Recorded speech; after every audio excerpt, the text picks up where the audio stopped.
Do you support the current thing?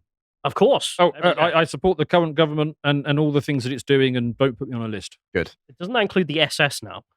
Well, if you're in Canada, yes, apparently so. Yeah. Well, I'm very glad to hear. I'm glad to hear that you support Hard the being current an thing. NPC. I'm glad to hear you support the current thing, though, because I didn't want to think you guys were Sounds like a bigots dog or whistle evil. now. No. The current thing does change it. Callum, the SS is not that funny. I think Stop laughing. to this, there should be like an SS logo added to the background of this, just to keep it up to date. and the background is Das big. heißt. Sorry, I'll try not to derail things. It's all right. We are definitely getting on a list. Oh. God. Yeah. So Don't worry, I'm an NPC. All right, I'll shut up. I'm just gonna shut up. I do apologise to our guest, Charlie, who's come in and It's the Harry. No, it's fine. Shut up. No, it's a point well made because if the news is to be believed, the SS is now part of the current thing. So yes, well done, Canada. Good job, boys. Stop mentioning the SS. You'll set him off again. Don't mention the war. I mentioned it once. Ladies and gentlemen, the segment was going all right until Charlie mentioned the SS. So anyway, God's sake, Callum. John, can we cut his mic and we just carry on? Oh. Do go ahead, Charlie. Dan, the current thing. Yes. So viewers will be aware of this meme because it's quite sort of ubiquitous, and it conveys a kind of truth that is, I think, quite important to talk about and quite interesting. Jesus Christ. Look at this. Look at the state of this. God, right, back on track. So, the current thing. Interesting meme, funny meme, and something worth talking about because there's a kind of life cycle to the current thing that I think is worth kind of examining because I think it can tell us something about, the regime and the way they operate and the way that they communicate their narratives. So, I thought it would be interesting to look back at a few ex-current things. Oh, yes. Kind of do a bit of a where are they now sort of thing. And I'm looking mainly at kind of high-level current things. Right. So, Dan, you mentioned before we started that there were one or two sort of more minor current things that would be worth mentioning. Well, I picked up on the a couple of weeks ago on that spy balloon that travelled across America. There was a big news at the time, and then it turned out it wasn't a spy balloon after all. It was just off-the-shelf components. Yeah. So that was one example, But again, that was a prime example of, that just flooded the airwaves, that story at the time. And then it disappeared. Yes. And I mean, nobody talks about it now. Yeah. Why would you? It was gone. Yeah. Callum, anything to add? Anyway, before we begin, you should go and watch... Oh, my Stream Deck is not working. Oh, I think we clicked on the wrong thing. That'll be why. Might be my fault. I'll let John fix it, because otherwise I'll bugger it up. There we go. The economics of organised crime, Josh's contemplations. No particular reason that we're talking about that I'm mentioning organised crime. But yeah, you should go watch that. That Very one is a good one. I'm on it. There we go. So, to begin, I would like you to cast your mind back into the mists of history to the year 2016. Right. And Brexit. The grand current thing of that time. And, in the UK mainstream. Yes. Am I using this? Is this the mouse that I'm using? I think it will work now. It's just this needed will. clicking properly. Okay, lovely. So, here we are. BBC News, they have this whole page dedicated to the EU referendum. And you can see, I mean, again, like the spy balloon, this completely flooded the airwaves, and there was literally no other discussion happening in politics at the time. And especially, the other thing with the current thing is that it's not just restricted to those of us who are interested in politics. It bleeds out into the culture at large. You couldn't move for people talking about Brexit who ordinarily would have no interest in politics. Yeah, they turn up the volume to a point where the normies start noticing. And the problem is if you pay attention to politics, that means you basically, it's like that meme of the girl with a trumpet in her face. Yeah. Yeah. But the interesting thing about this kind of current thing where it is completely ubiquitous and you can't escape it is I think that that's probably quite an ahistorical phenomenon. Just because of for one thing, because of the technology that we have access to today, the way that news can be, just disseminated and inescapable. Because if you imagine a system that didn't have this and a system where politics was kind of confined just to, for example, when if a country has an absolute monarchy, for example, politics is kind of confined to the palace, if you want. Whereas in the kind of democratic system that we have, politics is everywhere because everyone is politicized. Because I everyone think has an the right absolute to monarchy would be an upgrade of where we currently are. I agree. Hmm. But so I think that it is kind of.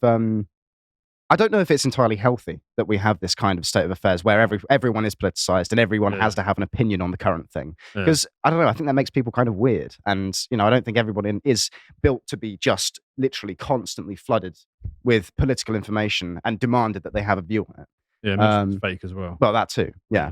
But anyway, Brexit was the current thing of the kind of 2016 to 2019 era, I would say, in British politics. You couldn't move for Brexit.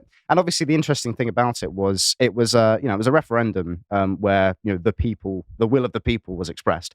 But the regime were very much opposed to Brexit. I mean, I know I don't even need to say that. I remember, obvious. yes. But you remember the kind of the fear-mongering in the media around Brexit, riots, food shortages, rolling blackouts, and all the rest of it. It was economic collapse, snakes coming out taps, all that sort of thing. All that. But where is Brexit now? It's still mentioned in sort of political discourse from time to time. For example, this article came out yesterday, Robert Jenrick talking about immigration policies after Brexit.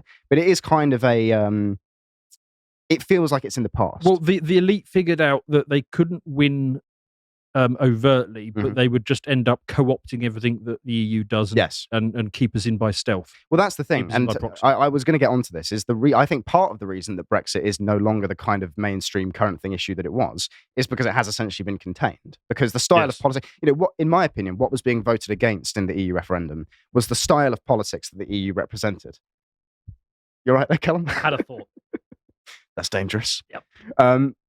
But it was the style of politics. It was the kind of managerial, bureaucratic, top-down, system, imposition of arbitrary bureaucracy and all the rest of it. And the kind of universalism, the anti-culturalism that the EU represents. Yeah. That was what people were voting against. Yeah. And sure, we nominally left the EU, but the elite sort of class in this country, as you say, just adopted those values, had those values already. So no meaningful change actually occurred. Because if you look at someone like Rishi Sunak, he wouldn't be out of place, working in some EU bureaucracy, right? Oh, and he will be in 18 months as well. No doubt. Yeah.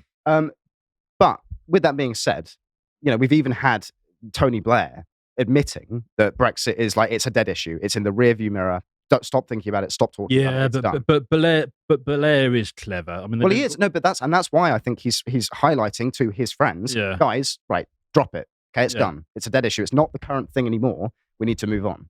And it is clever. But I think what he means by that is stop talking about it. Yeah. And then we will just do it by proxy by adopting everything that they want us to do. Exactly. Yeah. Yes. But anyway, as I say, the style of politics hasn't actually changed. Yeah. So it was contained successfully. Anyway, the next current thing that I thought we would take a look at is, I'm sorry. No, I've missed a part. You have people like Steve Bray, who was the Stop Brexit guy who was standing outside of Parliament. Who stood outside Parliament waving a flag in a silly hat.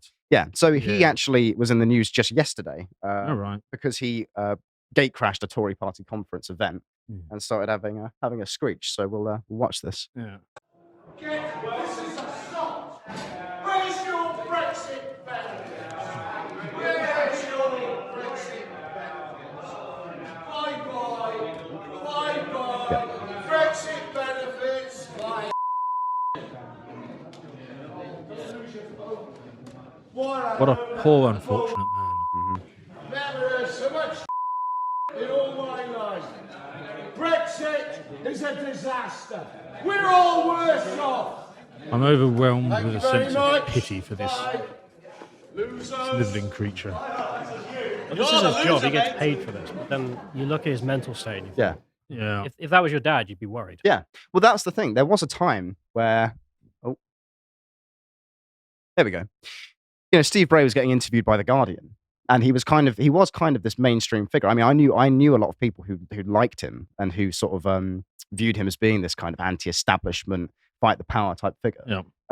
Yet now that video has the air of like a kook, crazy, screeching, in some way he's not supposed to be and just embarrassing himself. And I To think be most fair- people who watch that video will agree with that Yeah, take. to be fair, pretty much all of Westminster politics comes across that way to me. Well, but that's fair. yeah.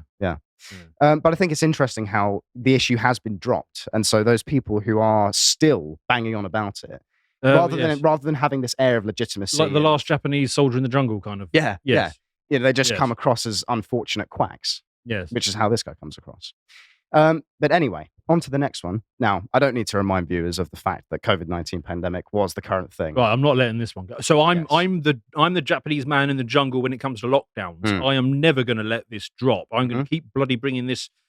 It's why I'm here, because it irritated me so much, to put it mildly. Absolutely. And, even more so than Brexit, this was a current thing that you couldn't escape. Literally full spectrum. You would be arrested if you tried to flooded get airwaves. Yes. And the thing you have to ask is, in the absence of the coverage and in the absence of the measures, would you have known COVID was a thing? No. I don't think. Which is a point I made from the start to everybody I knew, and they looked at me like I was mad. Yeah. And I think that that COVID is one of the prime examples. I think, as in your case, it was the time when a lot of people actually woke up to the reality of the current thing being something that exists, where there is an issue that's picked up by the elites and then broadcasted on all, like, literally full spectrum, flood the airwaves so that you can't escape it, and you're thinking about it. Well, for me, it was the not being able to escape it bit. I mean, I sort of made my peace with the fact that politicians talked absolute wank all the time, but they were kind of free to do that over there, and I didn't have to worry about it. But when it imposes on me, well, that's not on. Well, that's kind of what I was getting at with the fact that this is a kind of a historical period that we're living through. That's pretty unusual, where there are messages and stories and narratives that like wherever you live in the country, wherever you are, whoever you're friends with, you will have some contact with it. And I think that is kind of fascinating that we live in a time where that's possible. Yeah. But I mean, as you said, if you had dissented against anything to do with COVID, lockdowns, masks, or the medical treatment that shall not be named, I mean, you could literally have been fined or arrested, and outside of that, ostracized from your social circles by those who were completely bought into the narrative. And that was something that I think a lot of us experienced. I think it was a real wake up call for a lot of people. A couple of times in shops, I got verbally abused for not wearing a mask. Yeah. One chap, after he did that, I then followed him around while making bad noises at him because he was wearing his, and that was a bit feisty. Yeah. But yeah. Yet now you can quite fairly openly criticize these things, and a lot of people will agree with you because the narrative has kind of shifted, and also because, I mean, as this says, there was a government report that suggests no good evidence that lockdown worked. You couldn't, None at the time, you wouldn't have dreamed of reading something like this, publishing something like this, and then reading it during COVID. You would have been, this would have been labeled a conspiracy theory and evil. Callum? I don't care what anyone says. Adolf Hitler was a bad man. Wow, truly a dissident. A year from now, journalists. You've jumped back a couple of more narratives, haven't you? Yeah.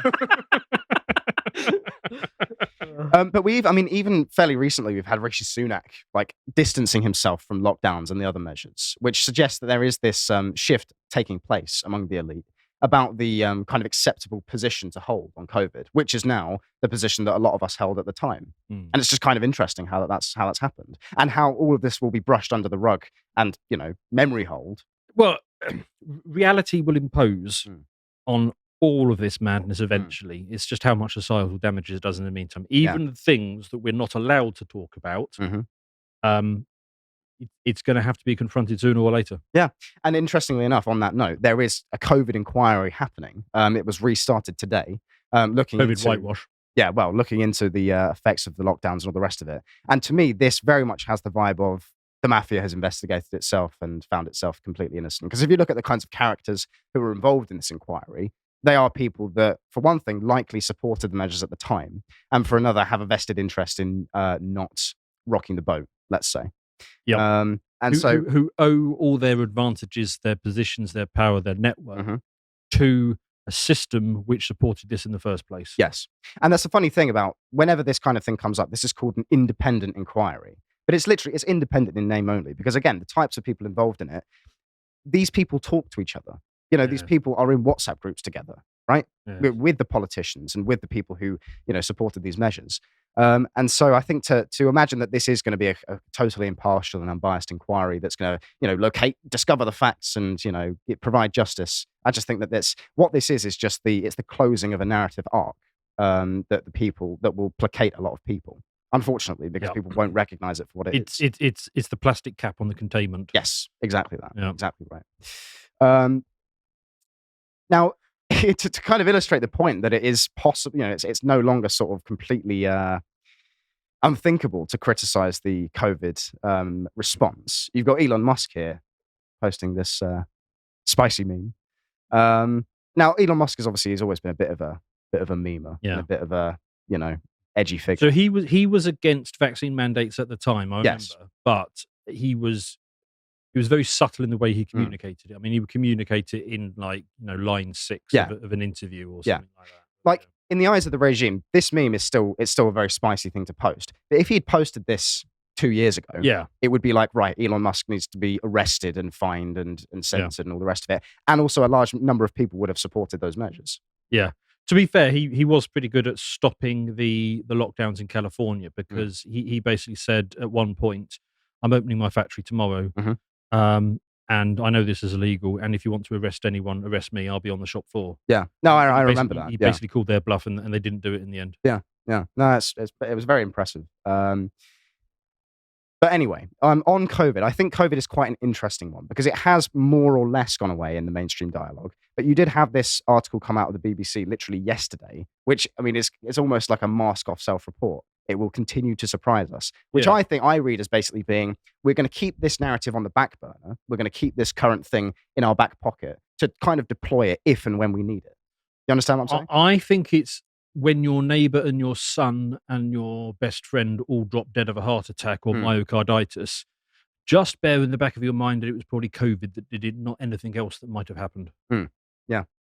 But that's the interesting thing about COVID is I'm not convinced it has entirely gone away as a current thing. I think it could they can't afford to let it go because they need to explain the significantly higher than average excess deaths we're getting at the moment. Yeah, and I think not to sound too cynical about this, but they could do it, and I think it could work because I think that the first round showed us that there are a fairly significant portion of people who will just be taken in by current thingism. Yeah, most people are complete bloody non-self-aware, brainlit non-sentience. Yeah. And the thing about that is, because I've thought this for a long time, I thought it's not actually a bad thing to have. I don't want everyone in society to be politicized. I don't want everyone to have an opinion on the current thing because most people don't have the time for that. They have other problems to be dealing with. I've come to accept that the human species is a herd-like species. But that makes me then think, okay, well, how is a democracy going to work given the realities of what the human species actually is? I think about the in 1984 actually, where there's I don't remember the exact percentages, but it's something like there's 80% of the public who are not part of the party, and then there's like 15% who are the outer party, and then the 5% who are the inner party. And I think that breakdown is more or less accurate for the number of people who are actually engaged in politics. And I think that 80%, when you force that 80% to become politicized and to have an opinion on every single current thing, it does make them kind of weird, and it's not healthy. Well, that was how the 1984 society worked. Is they just left the proles to it. Exactly. Yeah. But in our society, the proles can't be left to it. They have to be like current things shoved down their throat at all times, and then argue about it with their friends and family, and potentially destroy relationships with people that they love. Which is the saddest part about the kind of current thingism, is that it does tear relationships apart in a really unnecessary way, just because someone might buy into this line they've been fed by people who don't have their best interests at heart. Yeah, well, we're in a cultural revolution. Yes. So as I say, I think COVID is going to be kept on the back burner as a potential to be redeployed as a current thing at some point. But I suppose we'll have to wait and see. The next one, another 2020 bit of fun for us. Yeah. Now, BLM was similar to COVID in that you literally could not escape it. It was everywhere at all times, being broadcast on all airwaves, and and everyone had to have an opinion on it. Everyone.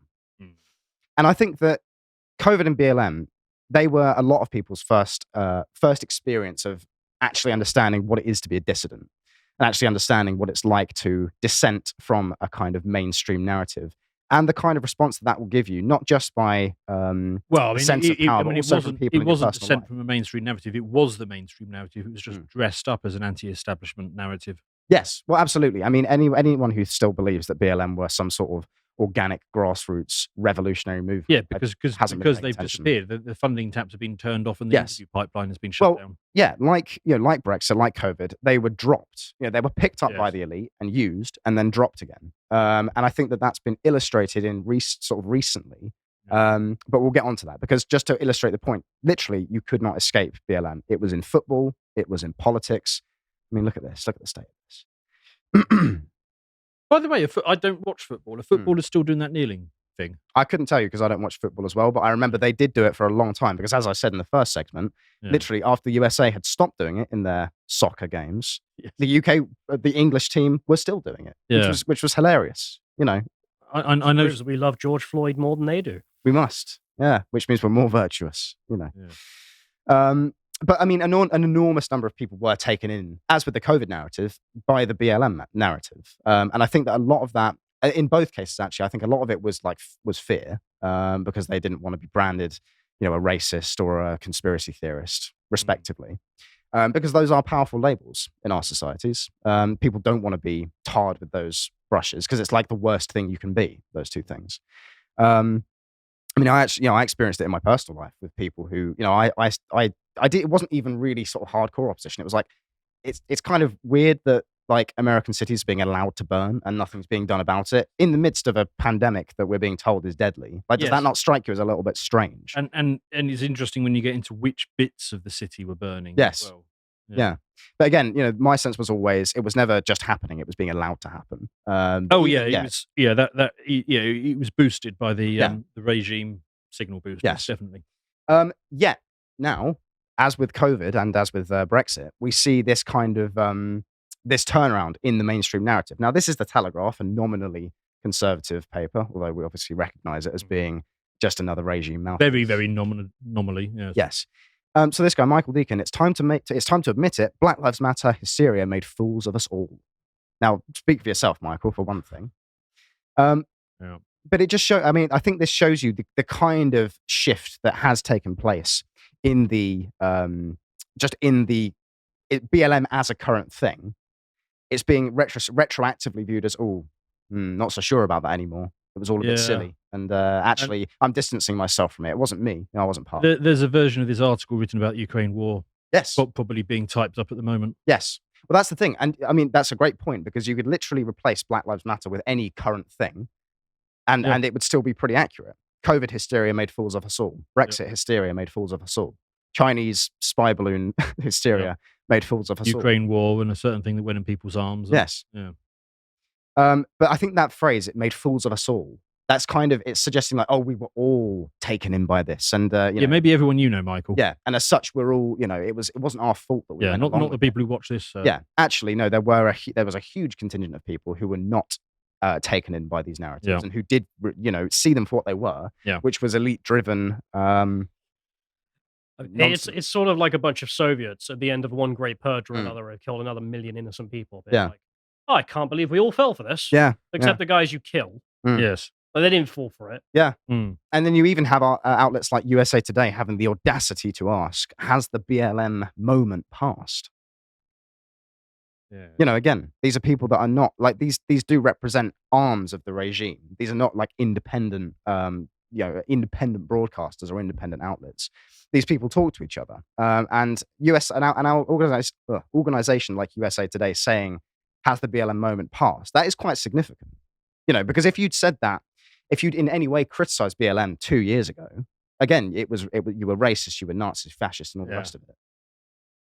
I mean, as soon as Trump wins, I mean, it will all get turned back on again. Well, indeed. And that's the interesting thing about BLM is it has been the current thing multiple times, over the years. Every time the Democrats need a distraction or a poll rating boost, it will, because a certain community will do things in the presence of police, and sometimes that will end badly. So it's just waiting to get turned back on again. And like as I say, like COVID, it's kind of being kept on the back burner to be reactivated, picked back up by the elite to be used for for whatever whatever purpose. But me and Josh actually talked about the end of BLM at the weekend with this. In fact, as you said in your segment, this BLM grifter who defrauded about 30 grand in donations. Only 30 grand? I know, yeah. It's British politics, so there's less money. Yeah, but those are rookie numbers. Yeah, but again, people like this at the time when BLM was the current thing, a lot of people were given basically carte blanche to do what they want and not face any repercussions. So it's interesting that people like this are now actually nominally being punished, having news stories written about them, about their, evil deeds, right? But anyway, we'll move on to the next. That's just the story about this lady. And finally, there is the other current thing that has come up a couple of times already is Ukraine, obviously. And now, for my money, Ukraine still is the current thing.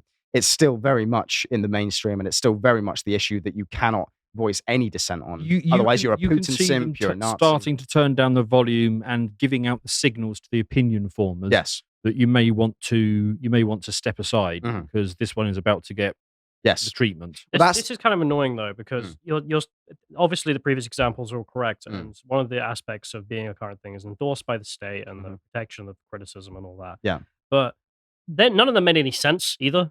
Like, at least with the Ukrainian situation, like, there is a coherent and understandable argument from the Ukrainian side. Yes, and the thing I've had a problem with this debate with is people not understanding that the Russians have their own version that is also coherent, and there's a reason they believe it. But even you saying that is enough to I know, drive agree or disagree with it. There are both. Yeah, but normies just haven't heard that version. Yeah. I'm not trying to make that point. But it's annoying that with the Ukrainian thing becoming the current thing, it's there is obviously a very easy and understandable argument for them, and a lot of support from people that makes a lot of sense. Yeah. And the thing that doesn't make a lot of sense is the folks that brought onto COVID Black Lives Matter. Yeah. Not because they cared about the evidence, and in this case also don't care about the evidence, still don't know where the country is. They don't actually know where Ukraine is. Yeah. They don't really know anything about any part of Europe, but they know they support it because. Yes. Yeah. And that's exactly it. They just support it because they've been told that it's virtuous to do so by the BBC, for example. And you can find these human beings. Like, these human beings on Twitter have all those flags and everything. Yes. And damn well you have nothing in common with this person. Yeah, and that is where that comes from. That is the exact person that we're talking about right now. Because these people do exist. You can, as you say, you can find them on Twitter and you can speak to them in real life. I remember when I was at university, actually, you couldn't move for these NPC type characters who literally just supported the current thing and yet thought they were some kind of dissident for doing so. And that's the most interesting thing, is when the current thing is framed as being kind of counterculture and edgy, as things like BLM were, for example. Come and join some counterculture. Yeah. But I literally said to people, "Oh no, Callum, you've set yourself off again." But I can't believe, I love how that just so fell down so fast. Was like, how about we have the SS come and speak at the Canadian Parliament? Oh, what? God. You want, mate? And we're back on the SS. Yeah. And it's like this in the office every day. Oh, God. But I had conversations with people where I said, like, does lives matter? For God's sakes. Says the Biden government. Trudeau, 2023. Well, he does like cosplaying. So they say, yeah. Lots of pictures of that. But, I had conversations with people where I said, does it not strike you as strange that your sort of so-called rebellious counterculture views are endorsed by every government, every NGO, the civil service, the universities, and, all of the other sort of the mainstream media and the other major centers of power? Like, does that not suggest to you that maybe you're not the subversive rebel? At that point, did you hear the Windows crash music and a blue screen come up in their eyes? Yeah, more or less. Yeah. I don't know. I think that it's actually a very clever thing for the regime, the elite, to present their guys as being the revolutionaries, as being the kind of the rebels, the counterculture. It's a powerful thing, because I think young people in particular are drawn to that kind of thing, and so they will have young people in their droves supporting their movements. Very good. But anyway, sorry, I thought you were going to say something. As long as it's not about the SS. But anyway, back to the Ukraine war. I wanted to highlight that is the current thing, and I think it's interesting because, as you say, I think there is a kind of shift coming on that. Because I actually forgot to put the link in, but Rishi Sunak said recently that he's not going to be sending British troops there, which is not that controversial a claim to make. But it's interesting that he's actually coming out and actively saying that. After you floated the idea through a minister. Yeah. Yes. Do you see what the Polish leader said? No, what did he say? We won't let Ukraine drag us down Mm. and drown with Yes. them. Yeah. But, Well, that's the poll saying that. Yeah. But I think, like Ukraine, as with BLM and all the rest of it, it will be dropped. It's inevitable because that is it's the in life the process cycle. of being dropped. They are actively sending the signals to the opinion formers now to exit stage left. Yes, and I think that's basically inevitable because as the other examples of the current thing have demonstrated, that's kind of the life cycle of a current thing. It's always how it works. And so to conclude, I did have a bit about Russell Brand in here, but we're getting on. With all of the front pages of the newspapers all showing him, his face. Like, again, just another example of all the airways being flooded with this one story. Everyone has to know about it, and everyone has to have an opinion on it, and then gone again. But I think the message that the point that we should take from this, from examining the kind of life cycle of the current thing, is that for one thing, what we call the Overton window is an entirely elite-driven thing. It's not like the Overton window is shifted by people power. It's entirely decided and allowed by the elite. I think people get their opinions assigned to them. Yeah, and I think that this is a really good demonstration of that kind of the Juvenalian high-low middle mechanism, where the high picks up a low sort of organization or cause or whatever it is. Ukraine and BLM being very good examples of that, being examples of the low. The high picks them up and uses them, gives them legitimacy, gives them coverage, gives them money. Yeah. And then eventually, when they have exhausted their usefulness, just drops them again. Yep. And I think we're seeing that happen. We saw that happen with BLM. We're seeing it happen with Ukraine. And so I think that the support for the current thing is a really good heuristic for whether or not you are a pro-regime or anti-regime, which is the only meaningful distinction in politics today, as I think we've talked about before. But if it needs to be said, if all the center power are saying the exact same thing, you should probably be a little bit skeptical. Absolutely right. If you appreciated that segment from the podcast of the Lotus Eaters, you can go to lotuseaters.com to get access to all the premium content that's on the site, such as the Comic Corner series, this one on Berserk, Conviction Arc. If you'd like to find out what else is being put out, you can follow on Getter at lotuseaters_com on Getter. Thank you and goodbye.